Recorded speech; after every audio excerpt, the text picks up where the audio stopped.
Halo, Shalom.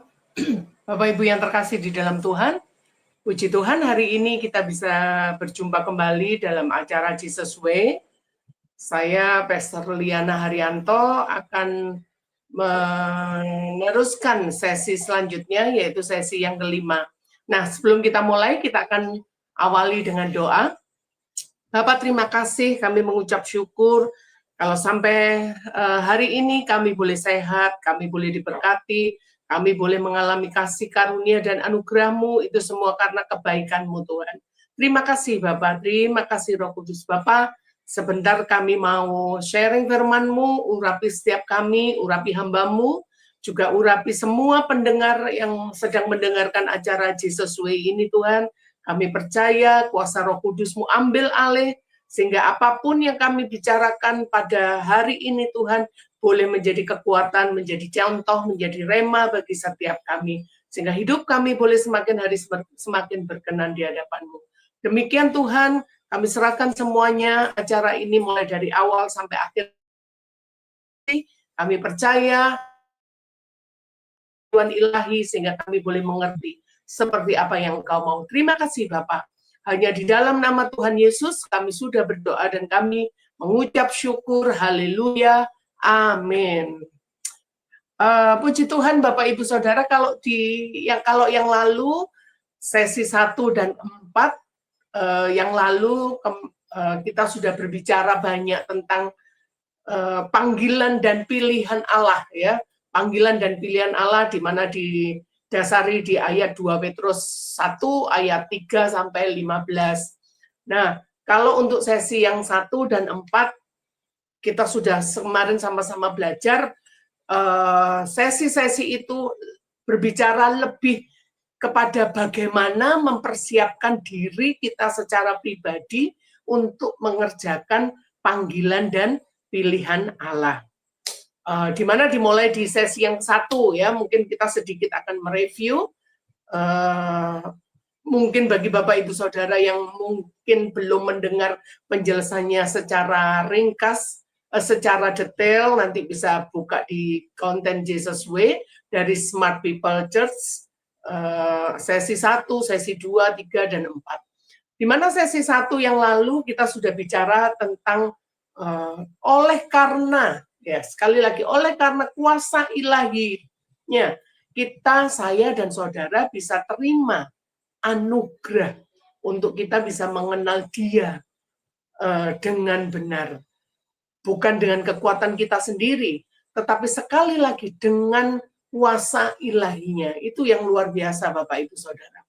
Tapi karena kita manusia sudah ada di dalam dosa, maka ada skenario Allah. Nah, ini ada skenario Allah untuk mengembalikan manusia ciptaannya, yaitu saya dan saudara yang memang sudah masuk di dalam dosa, mengembalikan kita yang memang sudah ada di dalam dosa, manusia ciptaannya yang berdosa, manusia duniawi, kembali pada desain awalnya Allah, yaitu manusia ilahi. Inilah yang disebut dengan kodrat ilahi. Jadi kodrat ilahi itu adalah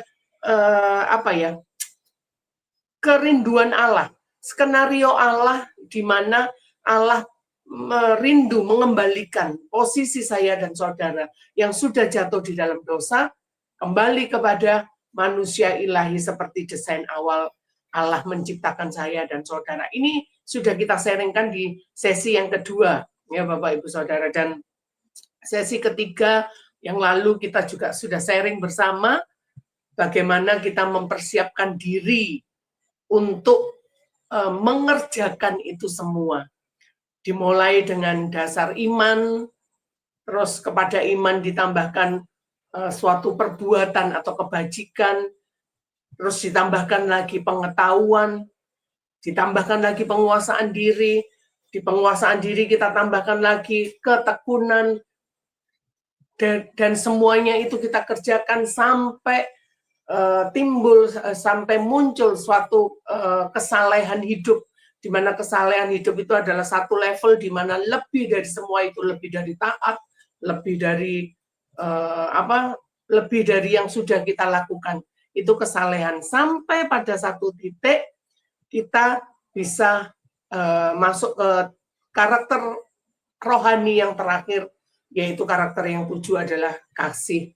Mengasihi sesama kita, mengasihi sampai mengasihi semua orang, yaitu kasih yang agape, Bapak Ibu Saudara. Nah, kalau semua itu, Bapak Ibu Saudara, kalau karakter rohani ini, 7 karakter rohani ini bisa kita kerjakan dengan benar, maka saya dan saudara nggak akan pernah gagal untuk menyelesaikan panggilan dan pilihan Allah. Sampai Tuhan menilai kita layak untuk kita terima janji-janji Tuhan. Ya, tapi memang saya sadar, Bapak Ibu Saudara, saya sadar bahwa semua yang sudah saya sharingkan yang lalu, mulai dari sesi 1 sampai yang keempat itu nggak semudah ya. Nggak semudah seperti saat saya ngomong waktu kita melakukannya. Nah, tapi kembali lagi Bapak Ibu Saudara, saat kita tahu dan kita ngerti bahwa ada sesuatu upah, ada sesuatu janji-janji yang luar biasa yang Tuhan sudah sediakan untuk saya dan saudara. Maka saat kita bisa menyelesaikan itu semua, saat kita bisa menyelesaikan bagian yang harus kita kerjakan, maka kita akan bersungguh-sungguh, maka kita akan mengerjakan dengan sungguh-sungguh sampai Tuhan memberikan upah kepada orang-orang yang sungguh-sungguh mencari Dia. Ini Bapak Ibu Saudara, memang nggak mudah.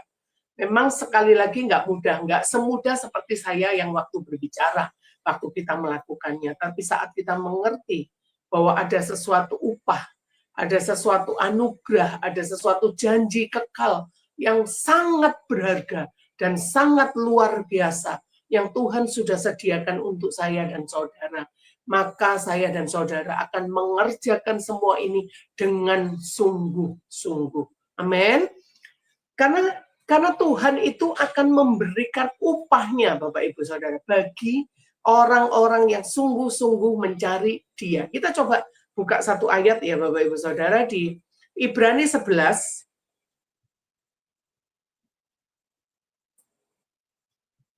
Ibrani 11 ayat yang ke-6b.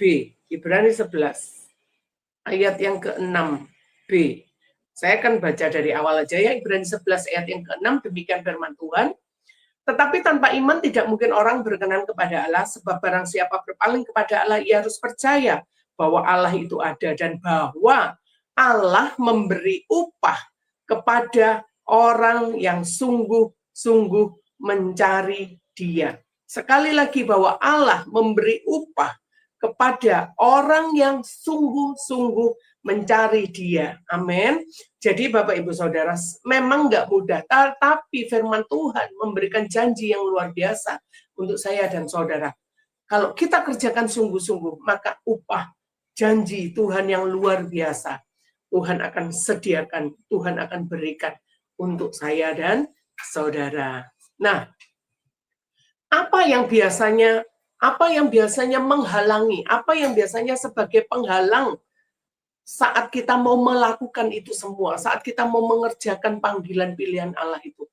Di sesi yang keempat kemarin sudah saya jelaskan ada 3 poin ya, yang biasanya menjadi penghalang bagi saya dan saudara untuk kita bisa mengerjakan bagian kita, untuk kita bisa mengerjakan panggilan Allah ini dengan sungguh-sungguh. Yang pertama kemarin sudah saya jelaskan, yaitu bahwa kita seringkali salah mengartikan kasih karunia.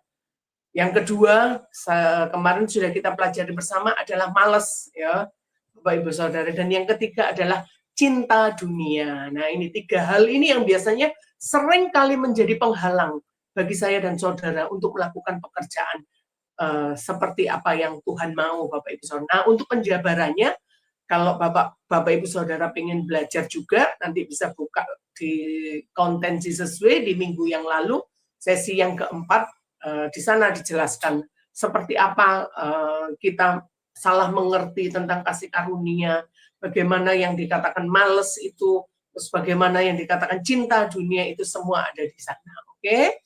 Nah, hari ini Bapak Ibu Saudara kita akan masuk sesi yang kelima.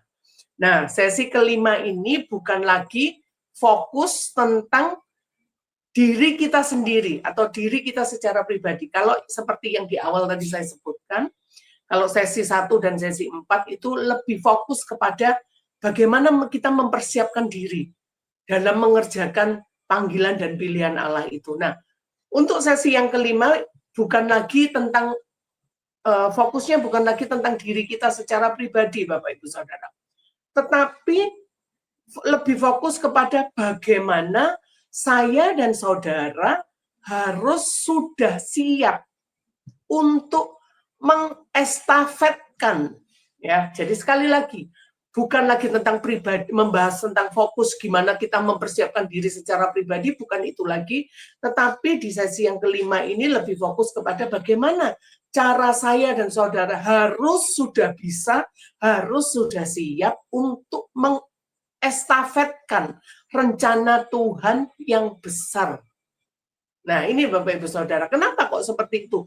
Ya supaya rencana Tuhan yang besar dan sangat bernilai ini tidak hanya berhenti sampai di kita doang gitu loh Bapak Ibu Saudara, tetapi bisa sampai ke seluruh umatnya. Karena itu memang tujuan Tuhan untuk menciptakan saya dan saudara. Tuhan menciptakan saya saudara nggak iseng anggal mencipta, tetapi bagaimana saya dan saudara bisa meneruskan rencana Tuhan yang sangat luar biasa itu kepada seluruh umat manusia yang ada di bumi ini. Memang Bapak Ibu Saudara, mengapa seperti itu? Karena jangan sampai berhenti hanya di kita gitu loh. Karena waktu hidup kita ini terbatas, ya. Jadi waktu hidup kita ini terbatas. Sedangkan rencana dan agenda Tuhan harus tetap berjalan gitu. Coba kita baca ayatnya di ayat dasarnya Bapak Ibu ya, Saudara, kita baca ayatnya di 2 Petrus 1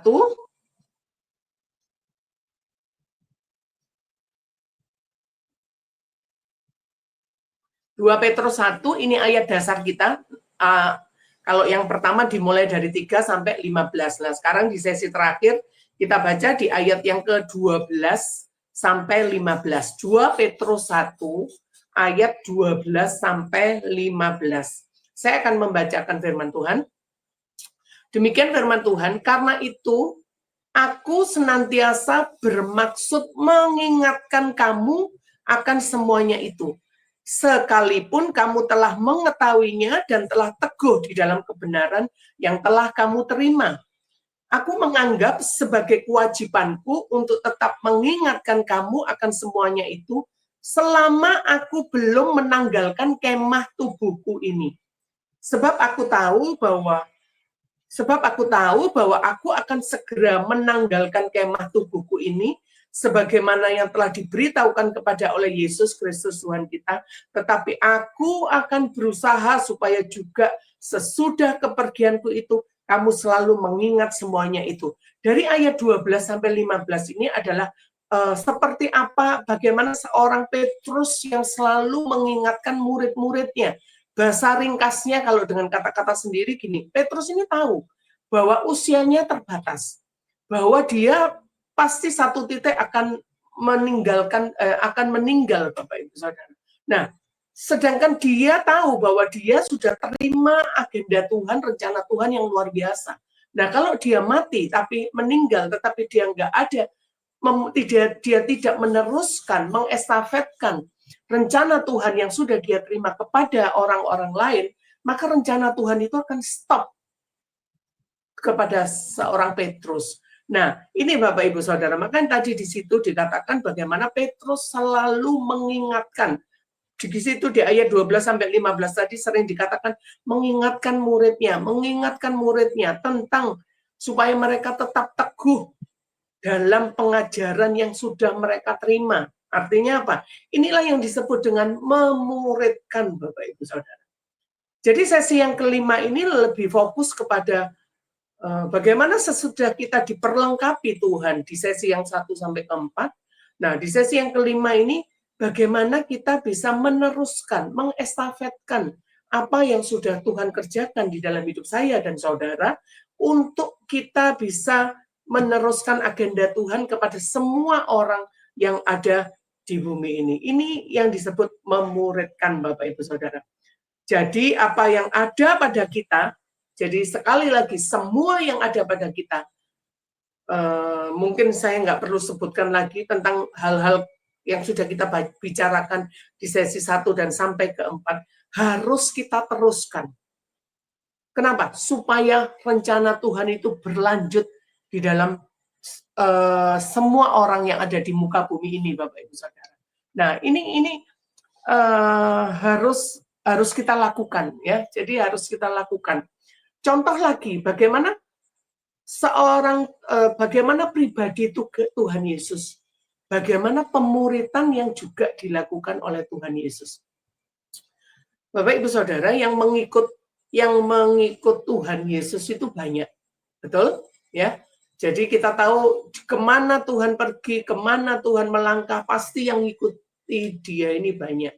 Tetapi yang perlu kita pelajari tentang sesi 5 ini, yaitu tentang memuridkan, bahwa Tuhan Yesus fokusnya selalu hanya kepada 12 orang yang dia muridkan. Nah, ini Bapak Ibu Saudara. Yang memuridkan itu seperti itu.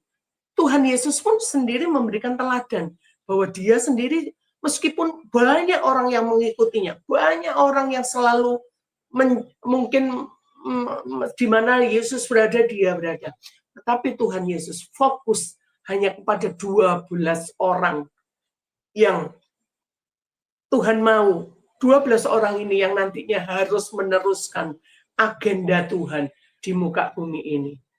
Mereka diajari, mereka diberi contoh, mereka dibimbing, bahkan mereka 12 orang ini selalu berkumpul bersama Tuhan Yesus. Jadi mereka itu selalu melihat, selalu mendengar, selalu memperhatikan, karena kemana-mana 12 orang yang fokus dimuridkan oleh Tuhan Yesus ini mengikuti semua pergerakan, semua yang dilakukan oleh Tuhan Yesus.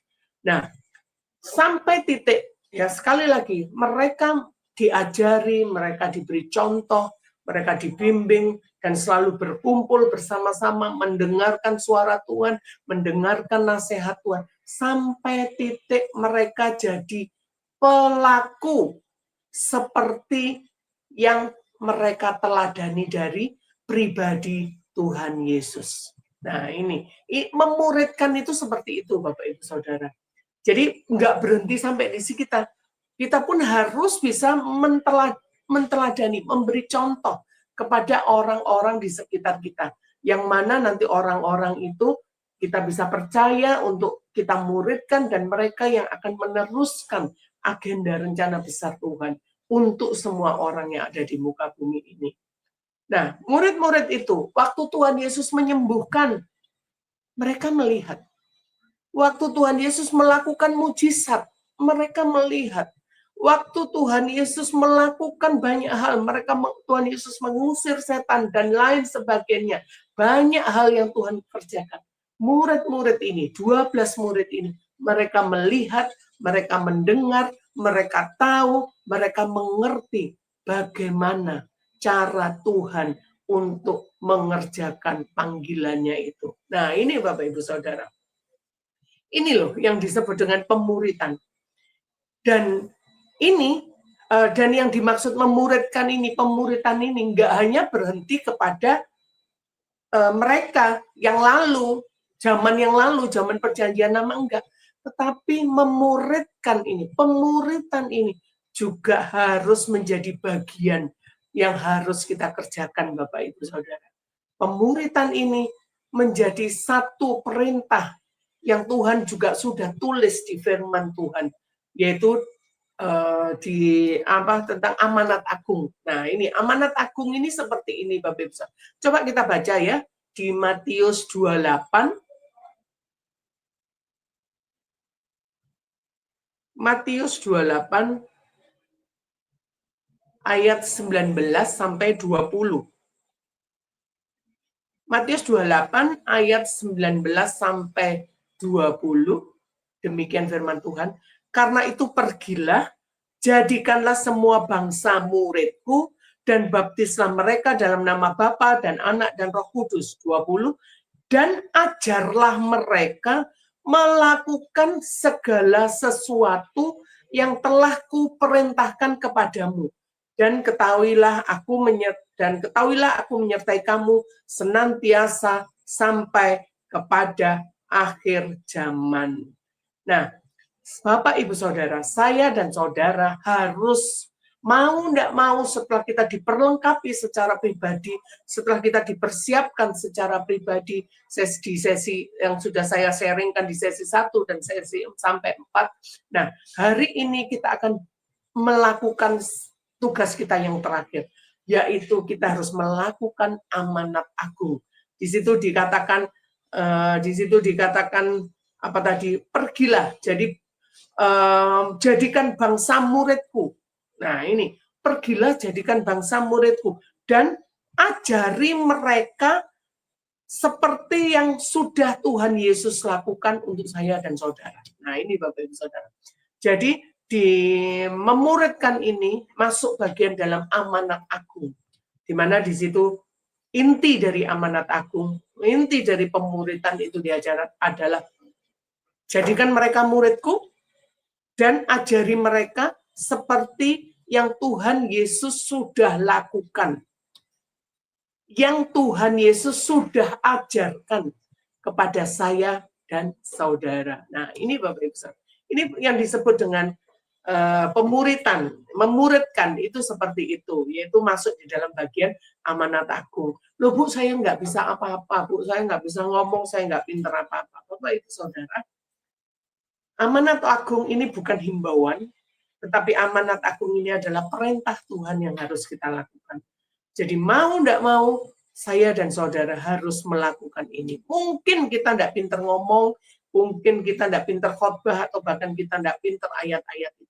Tapi dengan sesederhana apapun, saya dan saudara harus bisa jadi berkat untuk orang lain, supaya orang itu bisa melihat apa yang ada di dalam kita, dan mereka bisa mencontoh apa yang ada di dalam kita. Sehingga tanpa mereka sadari, mereka akan melakukan seperti yang kita lakukan.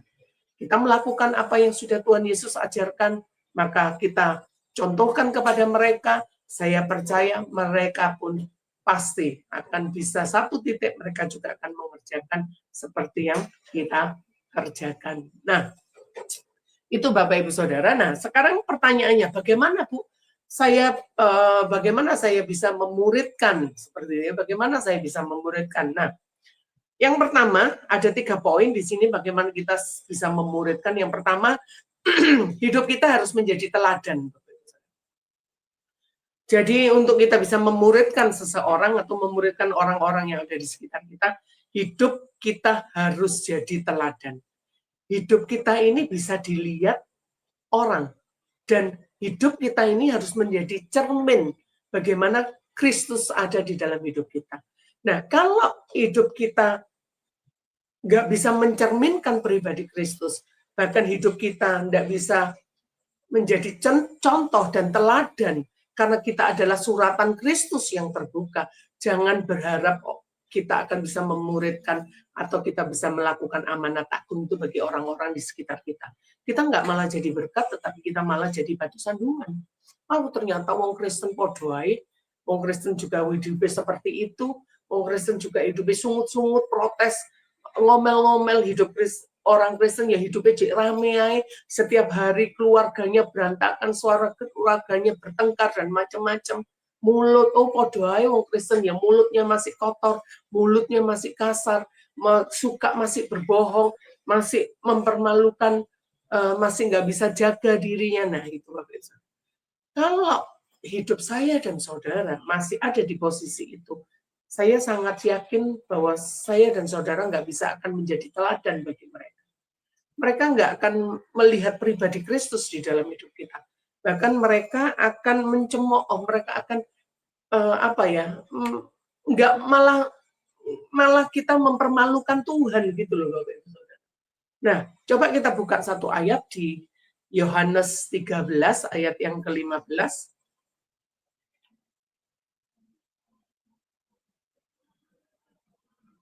Yohanes 13 ayat 15. Sebab aku telah memberikan ini Tuhan Yesus sendiri yang ngomong ya, sebab aku telah memberikan satu teladan kepada kamu, supaya kamu juga berbuat sama seperti yang telah kuperbuat kepadamu. Nah ini Bapak Ibu Saudara, ini adalah perkataan Tuhan Yesus untuk murid-muridnya. Waktu itu dia memberi contoh, memberi teladan kepada murid-muridnya dengan membasuh kaki. Ya, jadi dengan membasuh kaki murid-muridnya.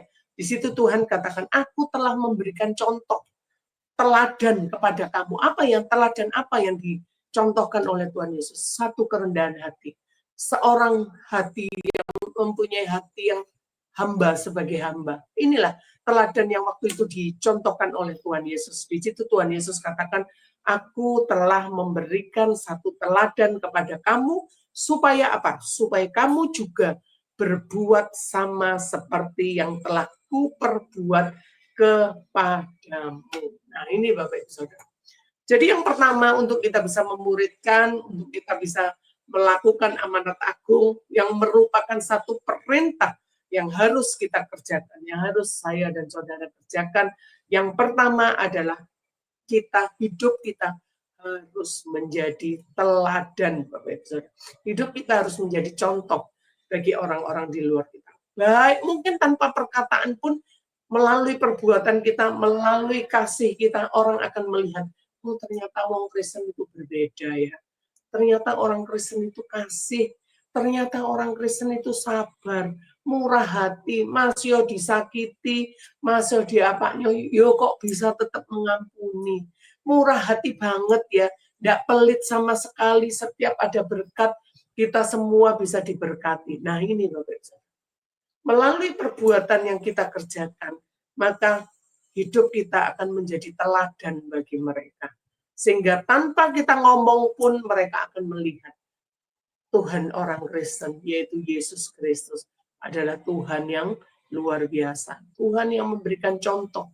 Tuhan yang memberikan teladan yang luar biasa untuk saya dan saudara.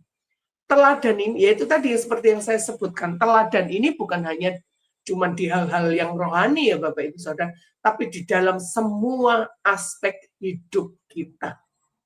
Justru di luar gereja, di luar komunitas rohani, kita harus jadi teladan. Kalau di komunitas rohani, di teman-teman kita, di dalam gereja, saya kok yakin kita semua ini teladannya 100% luar biasa banget.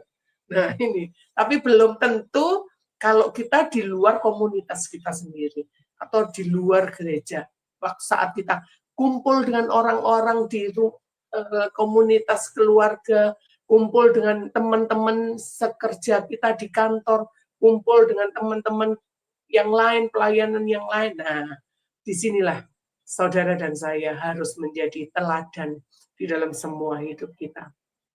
Jadi, bukan hanya menjelaskan kita cuma ngomong teori-teori tentang kebenaran, bukan hanya itu, tapi hidup kita harus bisa memberikan contoh dengan sikap dan perbuatan. Kita coba buka satu ayat lagi Bapak Ibu Saudara ya, di 1 Korintus 4.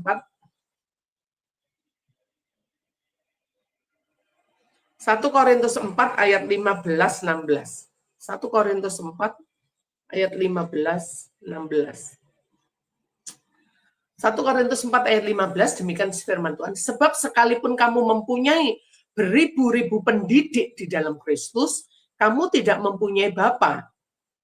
Karena akulah yang dalam Kristus Yesus telah menjadi Bapamu oleh Injil yang kuberitakan kepadamu. Ini apa yang disampaikan Paulus kepada murid-muridnya, Bapak Ibu Saudara. Jadi meskipun kita mungkin belajar banyak dari banyak orang ya, tetapi Paulus di sini dikatakan akulah yang menjadi Bapamu, yang telah mengajarkan Injil kepada kamu, pada murid-muridnya. 16, sebab itu aku menasehatkan kamu, turutilah teladanku. Nah, ini Bapak Ibu Saudara, ini perkataan Paulus yang luar biasa. Dia begitu memuridkan murid-muridnya, dia selalu mengingatkan bagaimana murid-murid yang dia ajari itu harus harus memperhatikan, harus mengingat, harus melakukan, menuruti teladan yang sudah Paulus lakukan selama mereka hidup bersama-sama dengan muridnya. Jadi ini yang harus kita kerjakan, Bapak Ibu Saudara. Pemuritan itu memang bukan hanya suatu himbauan saja ya. Tapi pemuritan ini sekali lagi seperti yang tadi sudah saya katakan bahwa pemuritan ini merupakan satu perintah yang tertulis di firman Tuhan, yaitu tentang amanat agung yang harus kita lakukan. Jadi seperti Paulus ini tadi berkata kepada murid-muridnya, turutilah teladanku. Jadi saya percaya waktu Paulus bergaul dengan murid-muridnya, selama Paulus melayani di mana-mana, muridnya melihat, mendengar, dan tahu, mengerti seperti apa kehidupan Paulus, yang mencerminkan kehidupan Kristus di dalam kehidupannya. Makanya dia berani berkata, turutilah teladanku. Karena dia jamin bahwa hidupnya benar-benar mencerminkan kehidupan Kristus di dalam kehidupannya. Nah, sekali lagi, saya dan saudara harus bisa menjadi seorang teladan. Kita harus bisa menjadi seorang guru, kita harus bisa menjadi seorang mentor, kita harus bisa menjadi pembimbing, kita harus bisa menjadi kakak rohani, kita harus menjadi bapak rohani, kita harus bisa menjadi sahabat rohani bagi orang-orang yang ada di sekitar kita.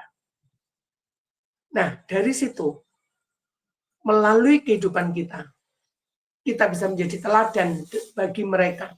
Saya percaya, tanpa kita sadari, mereka akan menjadi sama seperti kita yang sudah kita lakukan.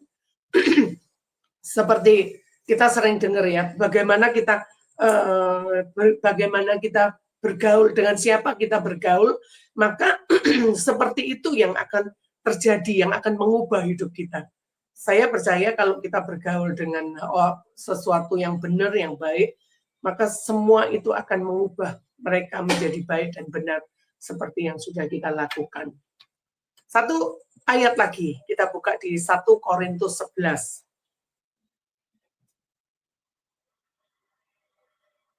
1 Korintus 11 ayat yang pertama. 1 Korintus 11 ayat yang pertama. Demikian firman Tuhan, 1 Korintus 11 ayat pertama. Jadilah pengikutku sama seperti aku juga menjadi pengikut Kristus. Nah, ini Bapak Ibu Saudara, kalau di sesi 1 dan 4 itu tadi dikatakan bahwa kita sudah diperlengkapi, kita sudah diajari, kita sudah dipimpin untuk menjadi pengikut-pengikut Kristus yang luar biasa. Nah, di sesi yang kelima ini seperti yang diajarkan oleh Paulus di sini dikatakan apa? Jadilah pengikutku, sama seperti aku juga menjadi pengikut Kristus. Nah, luar biasa. Karena dia percaya bahwa hidupku ini benar-benar mencerminkan kehidupan Kristus. Jadi dimanapun aku berada, dimanapun aku membimbing orang, dimanapun aku mendidik orang, maka dia pun akan mempunyai pribadi yang sama dengan saya, dengan kita. Kita sama dengan Kristus, maka mereka pun akan menjadi sama dengan Kristus. Mereka pun menjadi pengikut Kristus. Saya satu ayat lagi, Filipi 3 ayat 17. Filipi 3 ayat 17, demikian firman Tuhan. Ini nasihat-nasihat Paulus kepada jemaat-jemaatnya ya. Filipi 3 ayat 17. Saudara-saudara, ikutilah teladanku dan perhatikanlah mereka yang hidup sama seperti kami yang menjadi teladanmu. Jadi ini adalah anjuran, nasihat seorang Paulus untuk jemaat-jemaat di Filipi. Di situ dikatakan bahwa ikutlah teladanku dan perhatikanlah mereka yang hidup sama seperti kami yang sudah menjadi teladanmu. Nah ini Bapak Ibu Saudara, sekali lagi Bapak Ibu Saudara, rencana besar Tuhan nggak cukup berhenti sampai di kita saja, tapi harus berlanjut kepada banyak orang untuk mereka juga bisa terima bagian yang sama. Nah, caranya bagaimana? Yaitu tadi, dengan cara kita menjadi teladan, hidup kita menjadi contoh bagi mereka, sehingga mereka akan bisa kita muridkan, mereka bisa kita ajari, kita bimbing, sampai satu titik mereka sama dengan kita. Mereka pun akan nantinya punya tugas yang sama seperti kita. Mereka akan memuridkan banyak orang lagi. Mereka pun akan mengajari banyak orang lagi. Sehingga semakin banyak orang, semakin banyak jiwa yang akan mengenal pribadi Kristus yang luar biasa. Amin. Itu yang pertama, Bapak Ibu Saudara, bagaimana kita bisa memuridkan. Yang kedua, supaya kita bisa memuridkan adalah sabar dan tekun. Amin. Nah, sabar dan tekun ini nggak mudah memang Bapak Ibu Saudara ya. Jadi untuk bawa orang-orang yang di sekitar kita, untuk mereka bisa menyelesaikan panggilan dan pilihan Allah, supaya mereka bisa menyelesaikan kodrat ilahi dalam perjalanan hidup mereka, itu nggak mudah. Karena apa? Karena mereka pun harus melewati proses demi proses. Mereka harus melewati proses yang mungkin panjang banget, yang bisa mengubah karakter mereka sampai seperti standar yang Tuhan mau. Nah, kalau seringkali, Bapak Ibu Saudara ya, seringkali kita ini nggak sabar. Betul atau betul, Bapak Ibu Saudara? Seringkali kita nggak sabar. Jadi kalau kita sedang mengajari, kita sedang membimbing, kita sedang mendidik, kita sedang memberikan nasihat orang-orang yang mungkin kita muridkan, ya. Tapi mereka nggak berubah-berubah gitu. Karakternya kok tetap aja.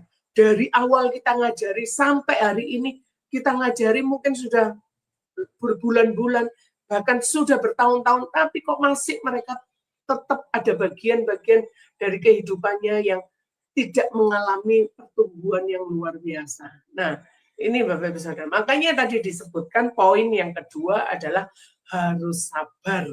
Harus sabar dengan orang-orang seperti mereka. Karena kita harus tahu bahwa latar belakang mereka, hidup mereka nggak sama gitu loh. Ada yang mungkin dari kecil nggak pernah kenal Tuhan, ada yang mungkin dari kecil hidupnya, lingkungannya ada di lingkungan yang rusak, yang keras, mungkin mereka juga nggak terdidik atau gimana. Nah, untuk membawa mereka sampai ke titik mereka bisa mengenal Tuhan dengan benar, itu nggak mudah. Harus sabar, harus sering ngelus dodo ya Bapak Ibu Saudara. Nah, itu memang harus, dan jangan pernah putus asa gitu. Jangan pernah putus asa terus aduh capek, aku sudah berapa bulan aku sudah sampaikan ini, aku sudah ngajari, tapi kok tetap sama. Terus sudah stop, aku nggak bisa meneruskan lagi ngajari kamu. Nah, ini nggak bisa seperti itu Bapak Ibu Saudara. Kita harus sabar dan tekun. Nah, tekun ini artinya apa? Tekun ini berarti terus-menerus, nggak berhenti karena merasa sia-sia, merasa capek, akhirnya putus asa, akhirnya aku berhenti, nggak bisa seperti itu. Nah, makanya itu dalam memuridkan itu dibutuhkan kesabaran dan ketekunan. Artinya apa? Ya harus terus, kita harus siapkan, sediakan hati yang lapang dan luas untuk bisa sabar melihat kondisi seperti itu. Meskipun kita sudah ngajar, meskipun kita sudah selalu doakan mereka, tapi dalam mengajari itu melalui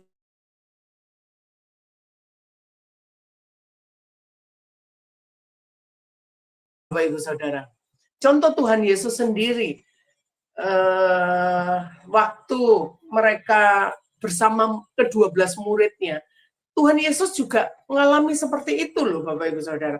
Bapak Ibu Saudara ingat nggak tentang waktu Tuhan Yesus mau disalibkan? Nah, selama Tuhan Yesus ada di bumi ini, berapa tahun, 3,5 tahun Tuhan Yesus ada di bumi ini, murid-murid ini selalu ada bersama Tuhan. Bayangin, selalu ada bersama Tuhan. Mereka sangat mengerti Tuhan, karena mereka selalu mendengar dan melihat apa yang Tuhan lakukan. Mereka bahkan selalu bersama-sama, tetapi sekali lagi mereka nggak bisa mengerti hati Tuhan. Waktu Tuhan Yesus disalib, bahkan Petrus menyangkal Tuhan Yesus, Bapak Ibu Saudara. Dan bukan hanya Petrus, murid-murid yang lain pun juga lari meninggalkan Tuhan Yesus waktu Tuhan Yesus disalib. Padahal mereka sudah dimuridkan, dibimbing, diajari, dinasehati oleh Tuhan Yesus. Tetapi saat Tuhan Yesus ada di titik itu, Petrus sangkali dia, murid-muridnya lari meninggalkan dia. Nah, apa Tuhan Yesus marah, Bapak Ibu Saudara? Enggak, Saudara. Bapak Ibu Saudara ingat enggak saat dia bangkit, ya, saat dia sudah bangkit dan dia menampakkan diri, menemui Petrus dan murid-muridnya yang waktu itu sedang menjala ikan, mencari ikan di tepi pantai, di tepi pantai Danau Tiberias, di pantai Danau Tiberias. Di situ semalam-malaman mereka mencari ikan dan tidak dapat apa-apa. Tetapi waktu Yesus muncul di situ, dia menampakkan diri kepada Petrus dan murid-muridnya. Apa Tuhan Yesus marah-marah? Hei Petrus, kamu yang sudah kemarin menyangkali aku, atau bahkan murid-murid yang lain, Andreas dan lain-lain, waktu aku disalib, kamu meninggalkan aku, lari. Apakah Tuhan Yesus lakukan itu? Enggak, Bapak Ibu Saudara. Tapi Tuhan Yesus tetap dengan kasih-Nya memberkati mereka, mengasihi mereka. Bahkan Tuhan Yesus ngomong, bahkan dia suruh Petrus dan murid yang lain kan menebarkan jalannya, sehingga jalannya itu terima berkat ikan yang luar biasa banyaknya. Nah, ini contoh teladan Yesus yang harus menjadi contoh bagi saya dan saudara. Tetap punya tetap punya hati yang sabar. Kalau misalnya Tuhan Yesus nggak sabar, waktu ketemu pasti dia marah-marah. Kamu yang dulu sudah sangkali aku, kamu yang dulu sudah lari, nah seperti itu. Tapi enggak. Contoh Tuhan Yesus yang sudah lakukan waktu itu yang harus menjadi teladan saya dan saudara adalah Tuhan Yesus tetap sabar dan tetap melakukan semuanya dengan kasih ya Bapak Ibu Saudara, dengan tekun, sabar dan tekun. Jadi memang kadang kita nggak sabar, tetapi sekali lagi saat kita menghadapi itu semua, fokus kita contoh seperti Tuhan Yesus. Apapun orang-orang yang sudah orang-orang lakukan, murid-murid itu yang sudah lakukan untuk kita pun, kita harus dengan sabar dan tekun. Itu Bapak Ibu Saudara. Itu poin yang kedua ya, yaitu sabar dan tekun. Nah, yang ketiga Bapak Ibu Saudara, bagaimana caranya kita bisa memuridkan adalah memberi kepercayaan. Nah, ini memberi kepercayaan. Latih mereka, latih apa yang kita muridkan, latih orang-orang yang ada di sekitar kita untuk bisa ikut ambil bagian seperti apa yang kita kerjakan. Nah, ini Bapak Ibu Saudara. Poin yang ketiga, mungkin oke lah kita sudah memberi contoh dan teladan ya, hidup kita benar, hidup kita bisa menjadi contoh. Terus yang kedua tadi, meskipun mereka modelnya seperti itu berubah-ubah, tapi kita tetap sabar dan tekun. Nah, yang bagian seterusnya yang harus kita lakukan apa? Latih orang-orang itu. Untuk mereka pun bisa ambil bagian seperti apa yang kita kerjakan. Sekali lagi saya akan memberikan contoh tentang Tuhan Yesus. Bagaimana Tuhan Yesus pun juga melatih murid-muridnya untuk belajar melayani. Kita buka satu ayat di Matius 10. Matius 10 ayat 5 sampai 8. Matius 10 ayat 5 sampai 8, demikian firman Tuhan. Ke-12 murid itu, jadi ini contoh yang Tuhan lakukan untuk ke-12 muridnya, Bapak Ibu Saudara. Ke-12 murid itu diutus oleh Yesus dan ia berpesan kepada mereka, jangan kamu menyimpang ke jalan bangsa lain atau masuk ke dalam kota orang Samaria, melainkan pergilah kepada domba-domba yang hilang dari umat Israel. Pergilah dan beritakanlah kerajaan surga sudah dekat. Yang ke-8, sembuhkanlah orang sakit, bangkitkanlah orang mati, tahirkanlah orang kusta, usirlah setan-setan, kamu telah memperoleh dengan cuma-cuma, karena itu berikanlah pula dengan cuma-cuma. Nah, ini adalah contoh yang Tuhan Yesus lakukan kepada murid-muridnya. Murid-murid ke-12 murid itu diutus untuk mereka juga ambil bagian dalam melayani. Kalau Tuhan Yesus selama ini menyembuhkan orang, kalau selama ini Tuhan Yesus juga mentahirkan, mengusir setan-setan, maka di ayat yang 8 tadi Tuhan Yesus juga katakan kepada murid-muridnya, sembuhkan orang yang sakit. Supaya ini seperti apa yang saya katakan tadi, mereka harus dilatih untuk ambil bagian mengerjakan seperti yang kita kerjakan. Waktu itu seperti yang Tuhan Yesus kerjakan. Tuhan Yesus menyembuhkan orang, murid-muridnya juga harus dilatih untuk berdoa dan bisa menyembuhkan orang. Tuhan Yesus waktu itu mentahirkan kusta, maka orang-orang pun juga harus, murid-muridnya pun juga harus melakukan yang sama. Mereka, Tuhan Yesus melakukan mengusir setan, maka Tuhan Yesus pun mengutus mereka, melatih mereka untuk juga mengerjakan hal yang sama, yaitu mengusir setan. Jadi Tuhan Yesus juga memberi kepercayaan, Bapak Ibu Saudara. Tuhan Yesus juga memberi kepercayaan kepada murid-muridnya untuk murid-muridnya juga bisa melakukan hal yang sama. Sama dengan kita. Saat kita mendidik, membimbing, mengarahkan orang-orang yang ada di sekitar kita. Poin ketiga yang latih mereka untuk mereka juga bisa mengerjakan seperti yang kita bisa kerjakan. Ya. Satu ayat lagi, Matius 17 ayat 16.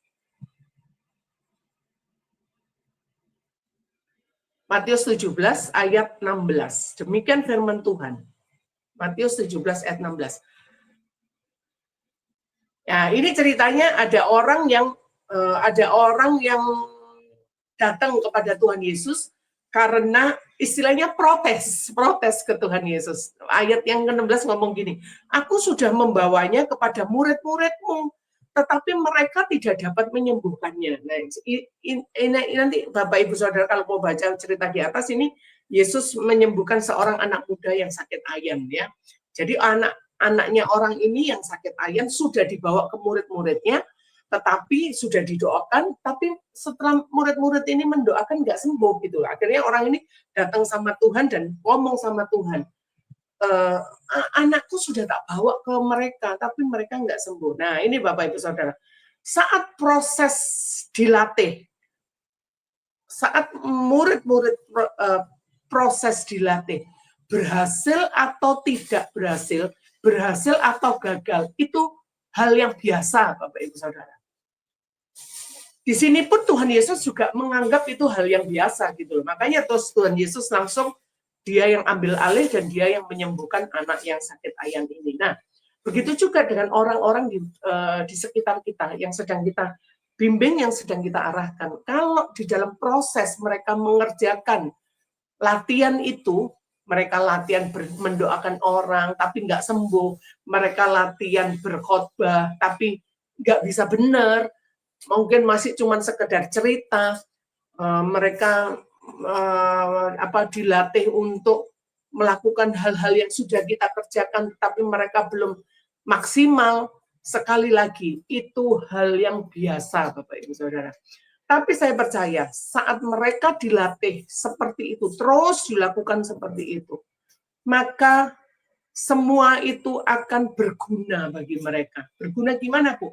Akan melatih keberanian mereka untuk mereka bisa melangkah dan ikut ambil bagian dalam mengerjakan panggilan Tuhan. Tapi kalau misalnya mereka gagal, terus kita ngomel, terus kita yang ngajari sebagai pembimbing, sebagai mentor, sebagai bapak rohani, kita menjas mereka, enggak malah memberikan support, enggak malah itu, akhirnya mereka putus, mereka akhirnya tidak punya semangat lagi, wes aku nggak berani, wes aku nggak bisa pelayanan. Nah, seperti itu. Tetapi saat mereka mengalami proses latihan itu dan mereka mengalami kegagalan, kita sebagai pembimbing, kita sebagai mentor yang memuridkan mereka, kita harus memberikan support, kita harus berikan semangat bahwa kamu pasti bisa. Nah, seperti itu Bapak Ibu Saudara. Nah, itu pun akan membuat iman mereka secara tanpa mereka sadar akan mereka bertumbuh.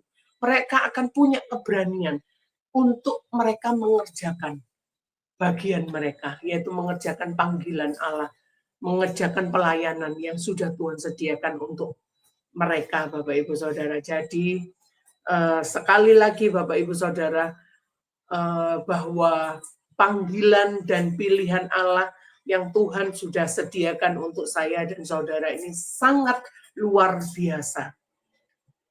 Bagaimana Allah sedemikian rupa merancangkan skenario yang luar biasa, merancangkan suatu skenario yang dahsyat untuk saya dan saudara.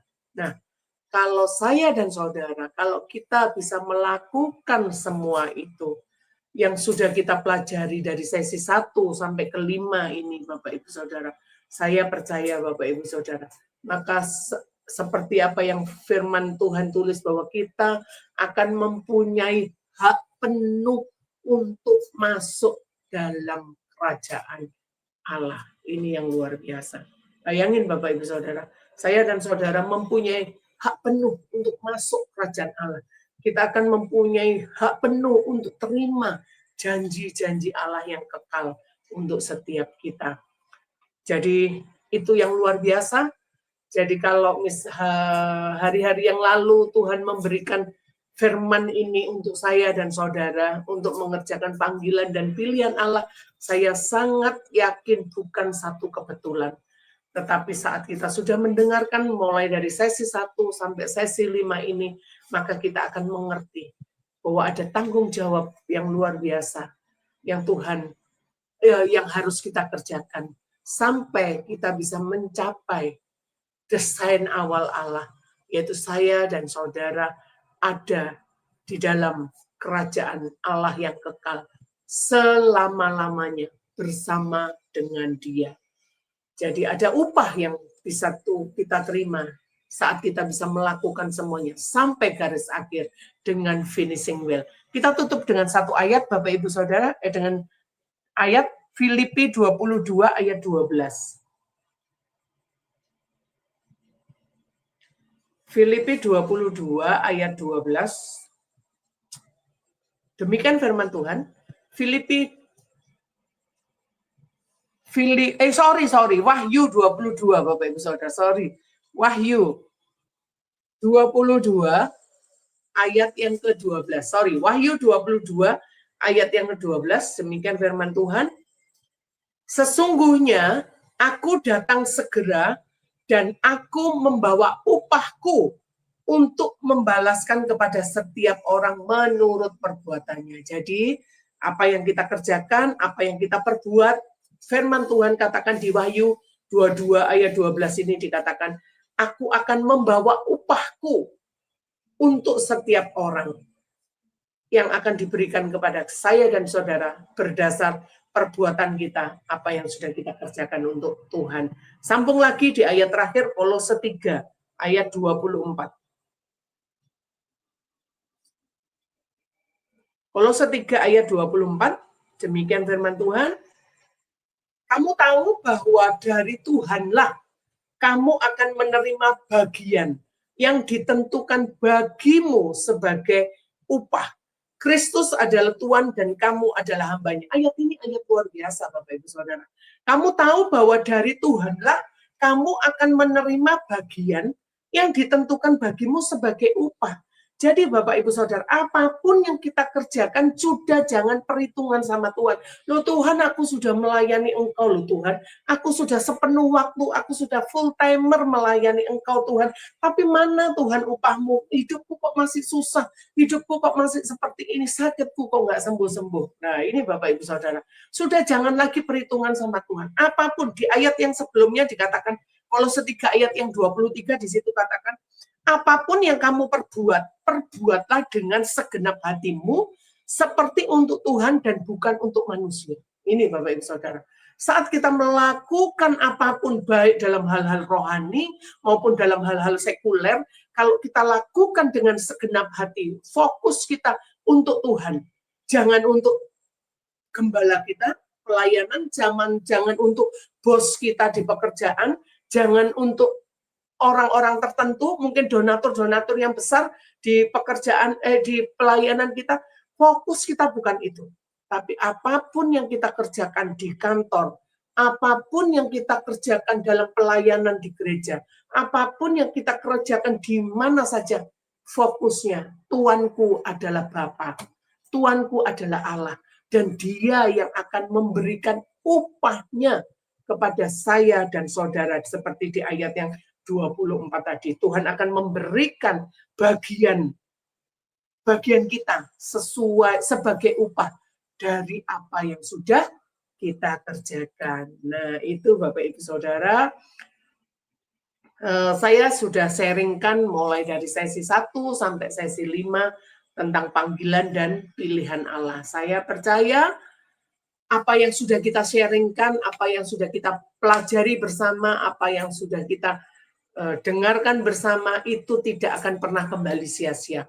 Firman Tuhan katakan perkataan Allah tidak akan pernah kembali sia-sia, tetapi perkataan Allah akan menjadi bimbingan rohani kita, tuntunan hidup kita, sehingga sampai satu saat nanti kita bisa melakukan seperti yang Tuhan kehendaki. Bukan kehendak kita, tapi kehendak Tuhan. Oke, jadi saya berharap Bapak Ibu Saudara, bagi yang mungkin saat ini masih baru mendengar di sesi ini, coba buka lagi di konten yang sama, Jesus Way, dengan saya Pastor Liana Haryanto, dengan tema panggilan dan pilihan Allah. Saat kita bisa mendengar itu semua, saya percaya kita semua akan semangat untuk mengerjakan bagian kita sampai garis akhir dengan finishing well. Karena kita tahu upah yang luar biasa yang Tuhan sudah sediakan untuk saya dan saudara. Oke, kita akan tutup dalam doa sebelum mengakhiri acara ini. Bapak, terima kasih. Kami bersyukur kalau dalam sesi ini Kau sudah memberikan hikmat pewahyuan kepada setiap kami, sehingga kami boleh mengerti apa yang Tuhan mau di dalam hidup kami, yang harus kami kerjakan ke depannya. Roh Kudus, kami tidak mampu untuk mengerjakan sendiri, tapi kami tahu saat kami minta Engkau menuntun hidupku, maka aku mampu dan aku bisa menyelesaikan semua dengan baik. Terima kasih Tuhan, terima kasih Bapak, berkati Tuhan semua pendengar yang sudah bisa mendengar dan melihat acara ini, berkati mereka dimanapun mereka berada. Saya percaya Tuhan, kuasa-Mu pun saat ini juga menjamah mereka, supaya mereka juga melakukan seperti yang Engkau sudah sampaikan melalui firman-Mu dalam seri ini. Engkau juga memberkati Tuhan, Smart People Church, Tuhan berkati supaya mereka tetap bisa menjadi berkat bagi orang-orang di luar sana yang bisa dijangkau melalui online. Berkati Tuhan, berikan hikmat pewahyuan lebih lagi, sehingga mereka Kau berikan visi-visi yang luar biasa untuk mengerjakan apa yang sudah Engkau tetapkan. Terima kasih Bapak, terima kasih Roh Kudus. Hanya di dalam nama Tuhan Yesus kami sudah berdoa dan kami mengucap syukur. Haleluya, amin. Terima kasih Bapak Ibu Saudara, saya percaya kita akan sehat terus sampai kita bisa menyelesaikan bagian kita. Terima kasih Tuhan Yesus berkati. God bless you all.